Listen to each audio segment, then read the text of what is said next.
రంగారెడ్డి మైలార్దేవపల్లిలోని మధుబన్ కాలనీలో దారుణం చోటు చేసుకుంది. జుబేదా బేగం అనే మహిళను కత్తితో పొడిచి హత్యాయత్నానికి పాల్పడ్డాడు సలీం. ఘర్షణ పడుతున్న భార్యాభర్తలకు సర్ది చెప్పేందుకు జుబేదా వెళ్లింది. మాకే నీతులు చెబుతావా అంటూ కోపంలో జుబేదాపై కత్తితో దాడి చేశాడు. తీవ్ర రక్తస్రావంతో అపస్మారక స్థితిలోకి వెళ్లిన జుబేదాను ఆసుపత్రికి తరలించారు.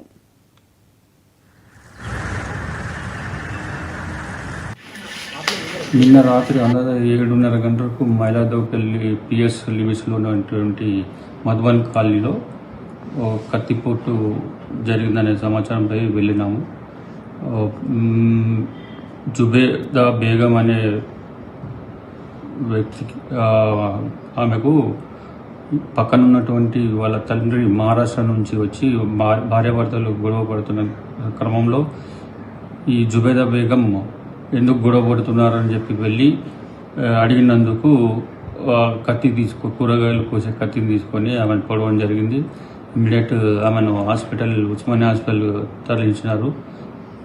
307 అటెంప్ట్ మర్డర్ కేసు కట్టి పరిశోధన అనంతరము నిందితుడైనటువంటి సలీంను అదుపులోకి తీసుకోవడం జరిగింది. అతన్ని ఈరోజు